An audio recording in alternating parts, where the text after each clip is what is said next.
Boa noite a todos. Boa noite. Eu prometo os dois que eu vou ficar quieto. Esses dias eu fui fazer uma palestra no Centro Espírita e esqueci que tinha um jovem gravando a palestra e eu me movimentei bastante.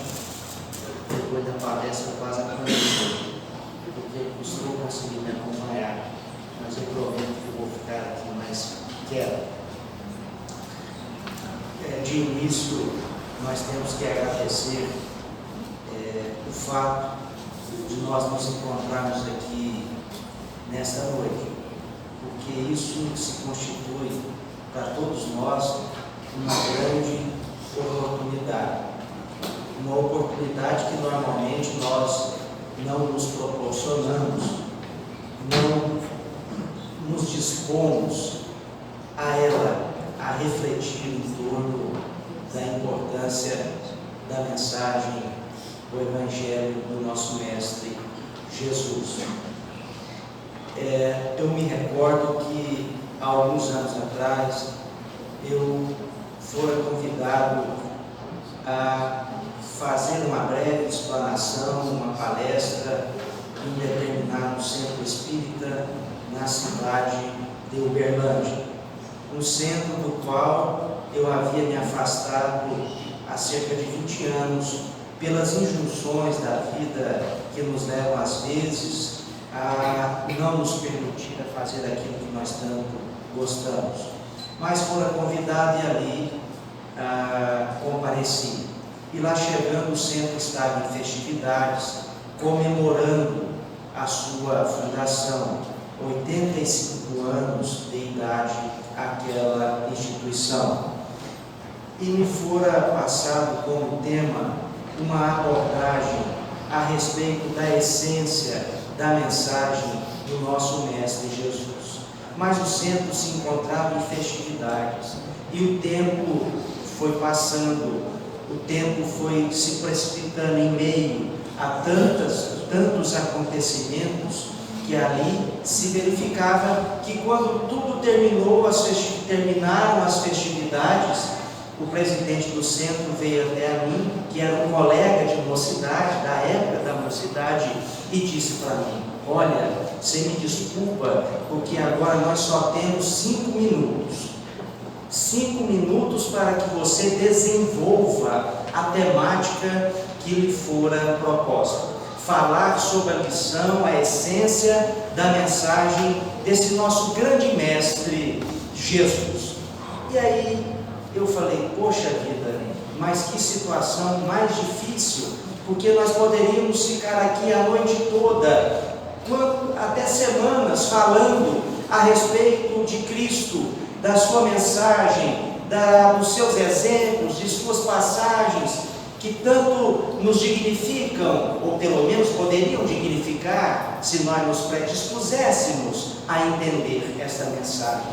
E ali, naquele momento, eu com certeza comecei a pensar, falei: poxa vida, entrei numa gelada, entrei numa fria, e pensei o que falar. Aí eu disse, em alta e boa tonalidade: amar. Todo mundo ficou olhando para mim. Eu repeti: amar. E no final disse: amor. E me despedi de todos, fui e me sentei. O presidente do centro, esse meu amigo, veio correndo e falou: mas o que é isso? Você vem lá, nessa época estava em Rio Verde, falar sobre a essência da mensagem do Cristo, e você só diz amar, amar e amor? Aí ele me convidou a voltar e eu expliquei para todos. Porque no amar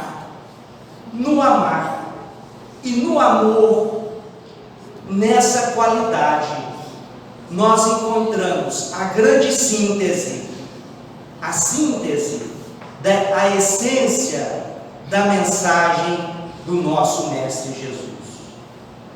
Porque amar se constitui no grande desafio da sociedade e no grande desafio individual de cada um de nós.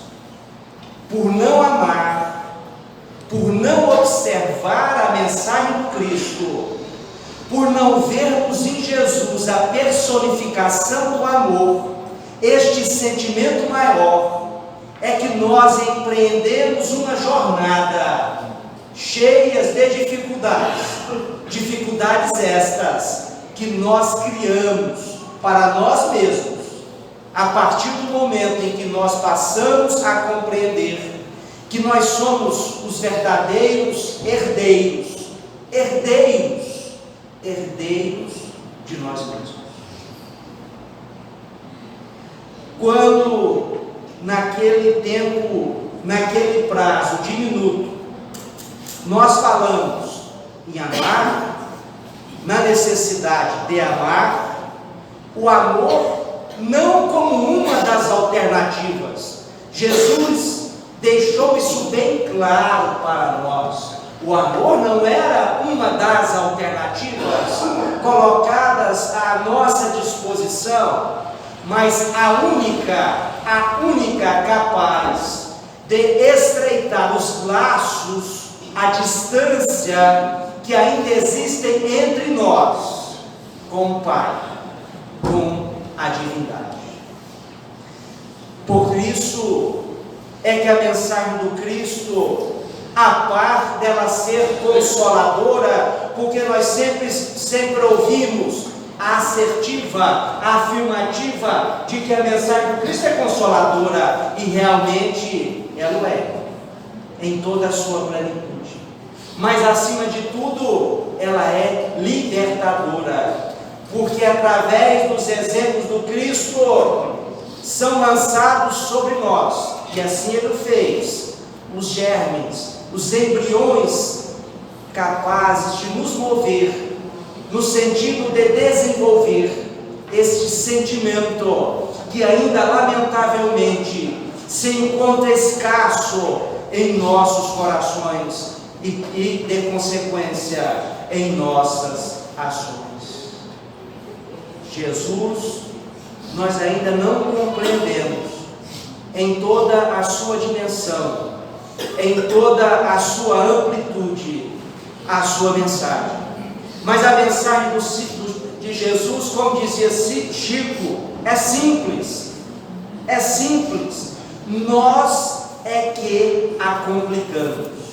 Nós a complicamos porque quando entramos em contato com a sua mensagem de renovação, de transformação, de reconstrução, porque na verdade esta é a essência da sua mensagem, nós buscamos adaptar a mensagem do Cristo às nossas necessidades, aos nossos anseios materiais, aos nossos interesses materiais, quando na verdade nós deveríamos lutar, encetar uma luta íntima no sentido de nós nos adaptarmos à mensagem do Cristo e não o contrário, mas na verdade nós normalmente nos movimentamos em sentido oposto à mensagem de amor, de fraternidade, de altruísmo, que é a mensagem do nosso Mestre Jesus. Todos nós sabemos, e se bem observarmos no Evangelho, nós vamos encontrar Jesus combatendo a mensagem farisaica. Não combatendo os fariseus, não combatendo os saduceus, mas combatendo a mensagem, combatendo aquele dogmatismo exacerbado, porque os fariseus se preocupavam com o exterior, os saduceus eram materialistas, não tinham um entendimento totalmente, vamos dizer assim, distorcido até mesmo do Torá, da interpretação que se deveria ter do Antigo Testamento. Mas Jesus combatia essas mensagens negativas que pululavam na sociedade, a época em que ele esteve fisicamente entre nós, porque espiritualmente nós nunca estivemos órfãos da presença do nosso Mestre Jesus, e é importante que nós compreendamos isso. Nós nunca estivemos órfãos da presença do nosso Mestre Jesus em nossas vidas. Eu me recordo que certa feita, quando nos dirigimos a Uberaba, e lá Chico se dispunha a ter alguns momentos com a mocidade espírita, né? Ele dizia o seguinte: olha, nós nunca estivemos órfãos de Jesus. Jesus sempre esteve e estará ao nosso lado. E eu lembro que esse Chiquinho era uma figura. Ele perguntou: mas como, Chico? Eu passo por tantos problemas, como se nós não passássemos. E Chico disse para ele: é porque você se faz órfão. Você, Chiquinho, é que se fez órfão da presença do nosso Mestre Jesus. E assim, e o Chico, nós sabemos que não era verdade, mas ele se colocava no nosso lugar, falou: assim nós agimos. Nós agimos não, nós agimos, ele não. Mas para não nos deixar constrangidos, e pela sua humildade, ele se fazia pequeno, como Jesus se fez pequeno, a luz que se fez carne, vinda ao encontro das nossas necessidades. Tem hora que eu paro para pensar, e nós sabemos que Jesus fazia e faz parte íntegra, né, uma comunidade de espíritos puros ou angelicais. Nós vamos encontrar esta informação em várias obras, né? Principalmente aquelas ditadas por Emmanuel, como por exemplo A Caminho da Luz, em que nós vamos observar para que nós possamos compreender um pouquinho mais da importância e da magnitude de Cristo para nós, que Jesus participou ativamente como um grande arquétipo da construção da nossa morada terrestre, que Jesus se fazia presente. Desde quando o orbe terrestre se despreende da nebulosa solar, e ali Jesus se encontrava presente para lançar as bases cosmogônicas do nosso planeta e os pródromos da nova civilização que deveria surgir no orbe terrestre, para que nós tenhamos ter uma dimensão da importância de Cristo. Ele que dizia: antes de Abraão eu já era, eu já trabalhava, e havendo uma perfeita identificação dele com o Pai. Nós observamos aí algumas religiões confundindo. Esses dias um amigo chega para mim e diz: olha, Deus e Jesus é a mesma coisa. A identificação sim, porque Jesus não é o Pai não é o Filho, mas quando o Filho compreende o Pai e entra em harmonia com o Pai, há uma perfeita identificação. É isso que Jesus transmitia para nós, e através do seu exemplo ele buscava nos dar os elementos necessários para que nós pudéssemos diminuir a distância que ainda existe entre nós e o nosso Pai Deus. Por isso é que Jesus dizia que só o amor, porque quando perguntaram para ele, os fariseus perguntaram para ele, está em Mateus, qual o primeiro mandamento? Não sei se os senhores se recordam, quando indagaram a Jesus qual o primeiro mandamento, ele disse: amai a Deus sobre todas as coisas, de toda a tua alma, com toda a tua energia, mas amai o próximo como a ti mesmo. Este, o segundo, é tão importante quanto o primeiro. E esta lei, amor, que é uma lei natural, ela sintetiza, ela consolida todas as leis e todos os profetas. Todas as leis e todos os profetas. Por isso é que nós nos encontramos aqui na Terra, numa grande jornada que teve início há muito tempo, uma jornada em busca desta capacidade de amar, de aprendermos a amar. Evidentemente que amar, que nos leva a perdoar, a buscar compreender, a desenvolver sentimento de empatia. Olha só como Jesus tratava da empatia, né? Quer dizer, tratai o seu próximo como gostaria que ele te tratasse. Observai o seu próximo como ele gostaria de te observar. Olha um processo de empatia, a capacidade de nós nos colocarmos no lugar do nosso próximo, de nós sermos capazes de observar as suas fragilidades, mas também, por que não, as suas qualidades, de nós lutarmos conosco mesmo para pararmos de transportar para o nosso semelhante as nossas sombras, as nossas imperfeições, e à medida que nós cerceamos esta aptidão lamentável que nós temos de transferir, de projetar no próximo os nossos defeitos, nós vamos buscar partir para um processo de autoconhecimento, de autorrenovação, de autoburilamento. Porque eu me recordo que o Chico dizia que o espírita que não compreender que a doutrina veio ao seu encontro como uma necessidade de ele realizar uma reforma íntima, ele está trilhando por um caminho totalmente equivocado. Nós temos que compreender que toda a essência da mensagem do Cristo é no sentido de nós sedimentarmos no nosso âmago, no nosso íntimo, este sentimento. É difícil? É. Alguém poderia até dizer, mas não é fácil. Mas quem disse que vai ser fácil? É fácil mudar? É fácil alterar um comportamento que às vezes é atávico, que nós já o exercitamos e nos condicionamos, porque nós somos espíritos milenares. Esta existência, ela reflete o quê? As nossas existências passadas. E o nosso ego, a psiquiatria trata muito de ego, eu acho engraçado isso. Eu tenho um amigo psiquiatra, ele fala, o seu ego. Eu falo, mas o que é meu ego? Se não eu próprio.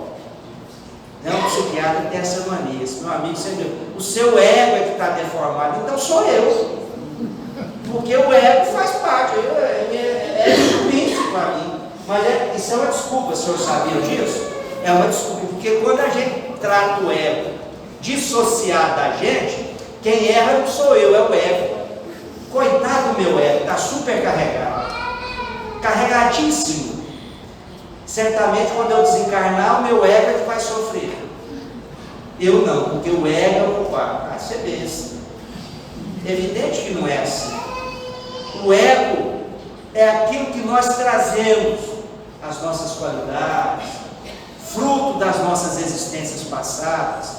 É tudo aquilo que nós temos que trabalhar. E Jesus mexia com tudo isso. Por isso é que ele ia ao encontro dos necessitados.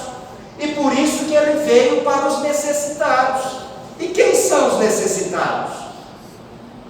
Quem são os necessitados? O Chiquinho dizia, é o outro, não somos nós. Tem uma passagem que Cristo diz assim, olha, não são os que gozam de saúde, não são os que gozam de saúde que necessitam de médico. Jesus era um grande médico das almas, porque ele tratava daquelas patologias do espírito, as chamadas psicopatologias, e ele trazia a terapêutica adequada ao combate disso, de tudo isso. E o que é mais interessante, através do exemplo, ele exemplificava. Porque uma coisa é falar, outra coisa é fazer. A gente só sabe que nós estamos melhorando. Sabe como que a gente sabe quando nós estamos melhorando? O Chico sempre diz isso para a gente. Quando a gente mais faz do que fala. Quando a gente diminui a distância entre o que a gente sabe do Evangelho e aquilo que a gente faz do Evangelho. Quando a gente faz da mensagem do Cristo um sistema de vida.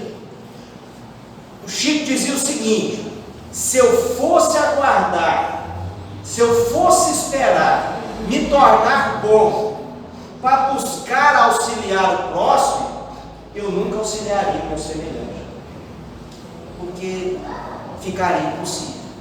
Então, na verdade, a mensagem do Cristo, ela é toda portadora de um grande dinamismo. Ela exige de nós um agir. Ela exige de nós algo muito mais do que um rótulo religioso. Um rótulo religioso é muito simples, é muito fácil.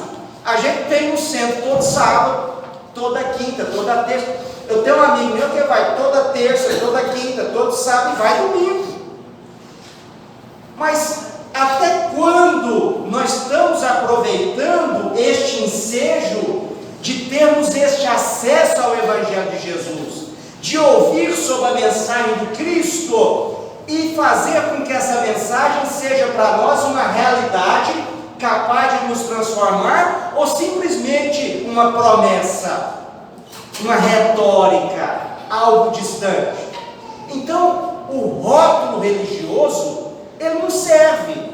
O que serve para nós é o sentimento de religiosidade, porque só o sentimento de religiosidade vai ser capaz de fazer com que nós nos transformemos, porque assim também faziam os fariseus. Os fariseus cultuavam Deus dentro de uma concepção ritualística, através de manifestações exteriores, mas Jesus tratou deles.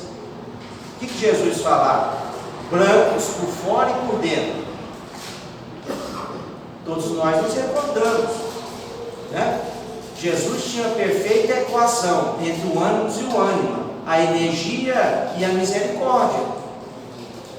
Nós observamos, Jesus é enérgico, mas a energia com misericórdia, quando ele tratava de determinadas questões, para que aquilo ficasse gravado na sociedade, mas sempre pautando as suas ações pelo amor. Então, quando Jesus dizia, não são os que necessitam, os que gozam de saúde, que necessitam de médico, mas é lógico, são os doentes. Quem são os doentes? Quem são os que necessitam da medicina do Cristo, fundamentada na essência da sua mensagem, como a única capaz de nos libertar daquilo que nos aprisiona a determinados condicionamentos? Somos nós que nessa existência estamos tendo uma oportunidade. Eu lembro que um dia nós conversando com o Chico, eu ainda muito jovem, com os meus cerca de 15 anos, né? E quando a gente conhece a doutrina espírita, a gente fica empolgado, né? Eu acho que é um processo que todos nós passamos por isso, né? Principalmente quando a gente é muito jovem, a gente quer transformar a humanidade, quer revolucionar, né? E o Chico, ele dizia para mim, eu naquele entusiasmo, ele falou: olha, nós espíritas somos espíritas porque nós temos os maiores dos maiores compromissos na sociedade em que nós vivemos. A vida nos coloca onde nós devemos estar. Deus, no lugar em que nos coloca, nos torna únicos e especiais. E não é por acaso. Não é por acaso. Nós conhecemos o Espiritismo, eu não esqueço disso, porque em outras existências nós deturpamos o cristianismo, nós tergiversamos sobre o cristianismo, nós colaboramos para essa situação de coisas que existe hoje na sociedade, porque nós não nos adaptamos ao cristianismo, mas nós buscamos adaptar o cristianismo aos nossos interesses temporais, aos interesses pessoais. E assim não deve ser, não deveria ser. Amar não é fácil, perdoar não é fácil. Mas como que a gente pode começar? Um amigo me dizia: esqueça. Alguém te fez o mal? Esqueça. Comece esquecendo. Releva. Conta até 100. Quantas besteiras nós já fizemos na vida agindo de forma irrefletida e depois nos arrependemos. Quantas vezes? Quando alguém ofende a gente, sai de perto. Vamos sair de perto. Dá tempo de refletir, porque às vezes num átimo de segundo nós fazemos algo que nós vamos nos arrepender numa existência, até em outras existências, por aquilo que nós fizemos. Nós magoamos alguém. Eu me recordo que um dia, eu era muito novo, e eu fiz algo que não era correto. E aí um amigo falou: vai lá, pede perdão. Eu falei: eu tenho. Aí eu lembrei da lição de Cristo, né? Reconcilia-se enquanto é tempo. Eu falei: meu Deus do céu, nossa, eu vou lá. Fui lá, conversei com a pessoa, pedi perdão. Falei: olha, eu errei, estou errado. A pessoa do doutor falou assim: mas eu não te perdoo nunca. Eu falei: pronto, lascou-se. Agora tá bom, né? Mas aí eu falava assim: mas eu te perdoo. Eu falei: eu tô nem aí. Eu falei: mas e agora? O que eu fui arrumar? Aí um dia, uma semana depois, eu lendo uma obra, eu me deparo com uma mensagem que Emmanuel, através da pena psicográfica do Chico, em que Emmanuel diz assim: falei: olha, quando você fazer um mal para alguém, vai ter com ela, pede perdão. Aí na hora eu não tinha terminado, eu falei: mas ela não me perdoou, eu estava pensando no meu caso. Aí o Emmanuel complementa: se ela não te perdoou, não tem problema não. Se ela não te perdoou, o problema é dela. Agora, se ela perdoou, tudo bem. O pior é se você não tivesse perdoado. Então, quando alguém não gosta da gente, é lamentável. Porque acontece, não acontece? Tem gente que olha para a gente e fala: não gostei. É interessante, não gostei. Nem conheceu, não gostou. Eu acho que é um reencontro. Vocês estão entendendo? É um reencontro. Agora, você dizer: eu não gostei, não gosto e não vou gostar, aí é. Porque isso gera mágoa, gera ressentimento. Quando a gente se exalta, fica nervoso, ódio, às vezes toma conta das nossas ações, a gente até adoece, somatiza, dorme mal, se alimenta mal. Para que isso? O esquecimento é o primeiro passo. Olvidar as ofensas que nós sofremos. E aí eu me lembro de Emmanuel dizia: olha, você perdoa, se a pessoa não te perdoou, o que você pode fazer? É uma realidade que nós temos que enfrentar em nossas vidas. Tem uma passagem do Chico que eu acho muito interessante, vocês devem ter ouvido. O Chico tinha uma cadelinha. Não era bolinha, não, era a primeira que ele teve. E o Chico adorava essa cadela. Ele trabalhava, era servidor público, chegava em casa, ia para o centro, desenvolver as suas atividades. Quando chegava, a cadelinha estava lá, né? E o animal, todos nós sabemos, o sentimento, né?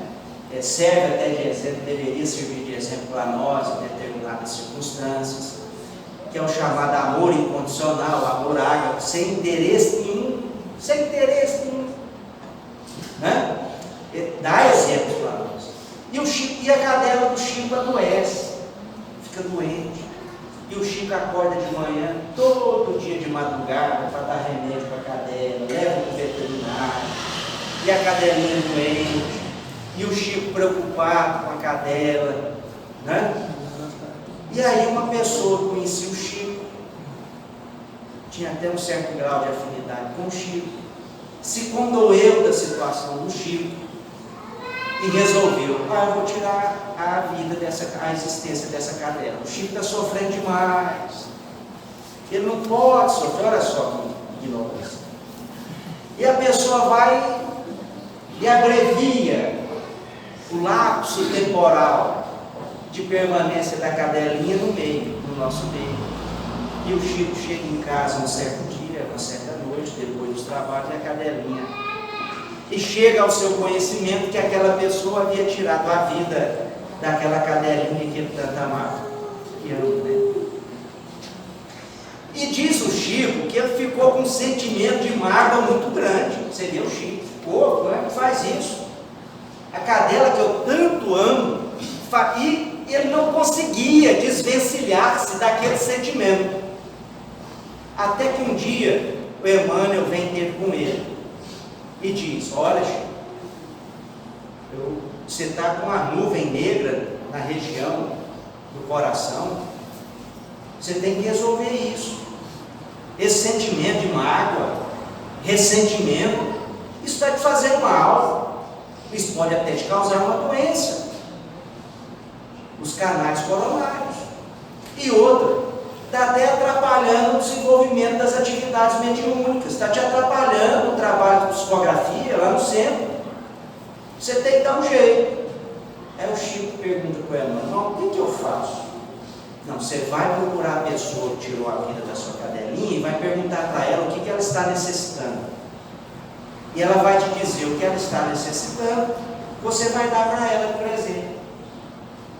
E vai acabar com essa mágoa. O Chico falou: mas como? Ela matou minha cadela, eu vou dar um presente para ela? Eu vou presenteá-la? Mas a mãe falou: vai. Não.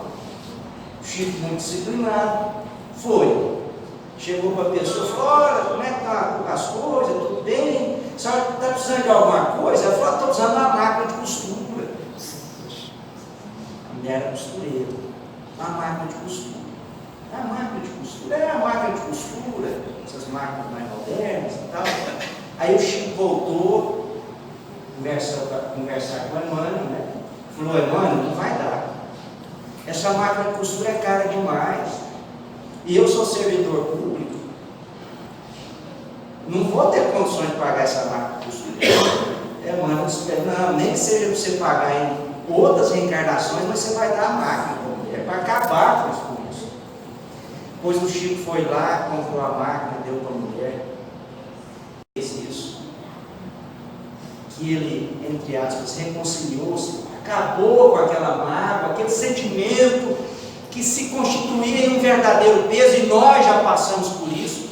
Nós já passamos por isso, passamos com uma certa frequência, infelizmente. Aquela nuvem dissipou-se e ele voltou à normalidade das suas atividades mediúnicas. Por isso é que este é o nosso grande desafio. Nós começamos amando o nosso núcleo familiar, amando os nossos filhos, esposa, parentes, para espargir esse sentimento para toda a humanidade. Nós estamos longe disso, é bem verdade. Mas Jesus dizia: sois Deus, significando somos capazes. Somos capazes. Por isso é que muita gente não entende quando perguntar para Jesus: quem é sua mãe? Quem são seus irmãos? Né? Jesus falou: aqueles que fazem a vontade do meu Pai. Quer dizer, a família do Cristo era a humanidade. Nós temos que entender que Jesus transcendia os nossos limites. Ele estava além de tudo isso. E o interessante é que ele demonstrava que ele estava além e que nós seríamos um dia capazes de transpor esses obstáculos que todos nós temos, todos nós possuímos, no sentido de nós construirmos, renovarmos, derruir aquele homem velho que ainda existe dentro de nós, transformando o homem velho num homem novo. De vez em quando o homem velho não grita? Ele grita. De vez em quando o homem Esses dias mesmo eu passei uma experiência no trânsito. Trânsito é uma beleza, é uma maravilha. Se você escapar das experiências que você passa no trânsito, você dá um salto quântico evolutivo. Né? Evolutivo. É interessante. Mas são oportunidades que a gente tem. São oportunidades que a gente tem. Às vezes a gente falha. Né? Às vezes a gente só pensa e não faz. Antigamente a gente pensava e fazia.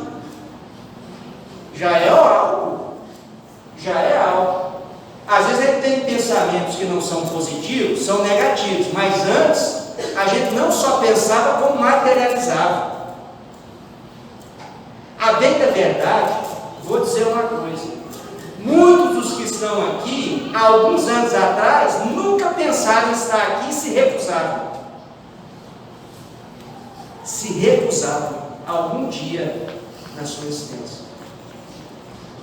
Para chegar nesse ponto, demorou algo mais. E algo mais, um exercício a mais, para que nós chegássemos aqui nesse momento. Em épocas passadas, nós estaríamos fazendo outras coisas. E com certeza estávamos, partindo da premissa de que somos espíritos imortais e já vivemos muito, e haveremos de viver muito mais. Dentro dessa grande jornada evolutiva, da qual todos nós participamos e a qual Jesus fazia referência.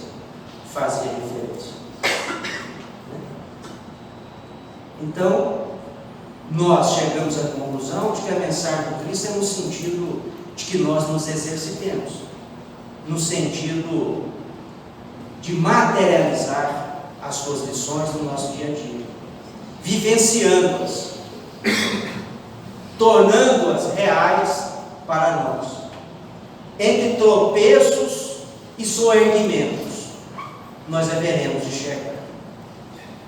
A única fatalidade que existe para nós é a luz, e não a sombra. A sombra é efêmera, seja ela coletiva ou individual dentro de cada um de nós.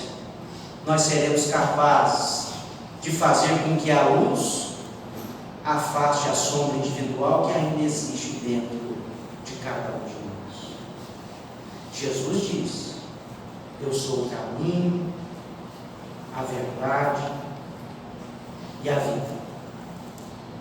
Ninguém chegará ao Pai senão através de mim, através das suas lições, através dos seus exemplos libertadores, através do amor que Cristo nutre por cada um de nós.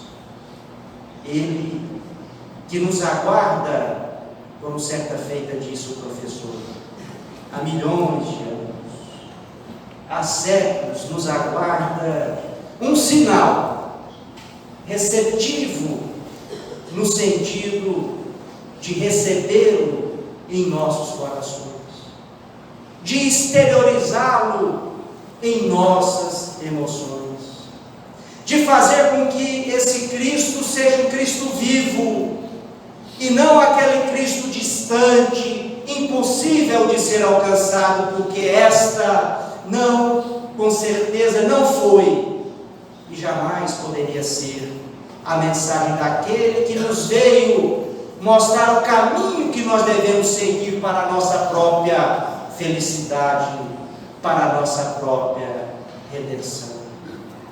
Ensinar para nós o caminho através do qual seremos capazes de vencer a nós mesmos, de nos tornarmos pessoas melhores, seres mais crísticos, mais integrais, compreendendo o verdadeiro significado ou sentido da vida, dando à vida o significado que ela deveria ter, que ela deve ter.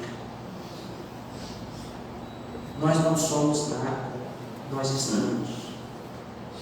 Nós só temos de nós, para nós, aquilo que nós poderemos angariar à guisa de qualidades morais, de qualidades éticas. A transformação que Cristo aguarda de nós é a transformação moral. A única capaz de transformar a humanidade, transformar o mundo, a sociedade, para que se torne uma sociedade mais fraterna, mais humana do ponto de vista do Espírito e não da matéria. É a esse Jesus, através da sua mensagem de amor, que nós devemos reverenciar.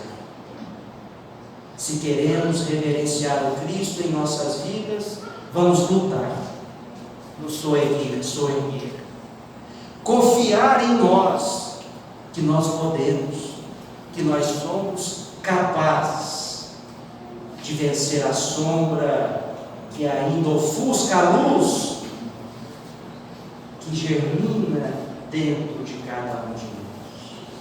Porque todos nós somos filhos de Deus, temos dentro de nós o DNA divino.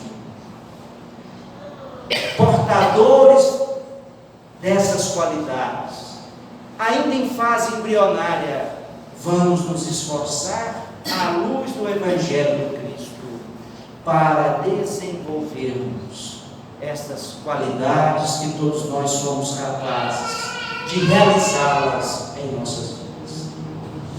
Que esse Cristo de amor e de bondade, que Deus nosso Pai, que nos ama tanto, possa parar cada um de nós, nos fortalecendo, nos dando, concedendo as energias necessárias para que nós possamos vencer as dificuldades, as barreiras que nós mesmos criamos para nós.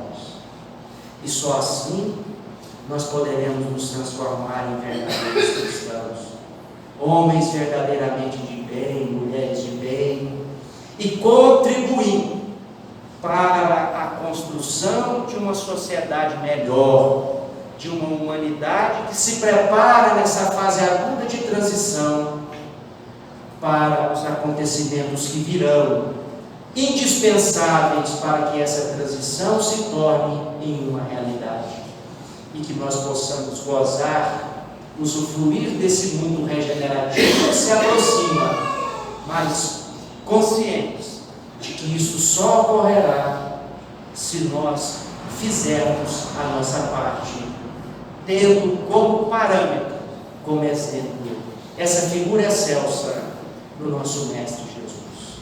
Que Ele nos abençoe agora e sempre, que assim seja.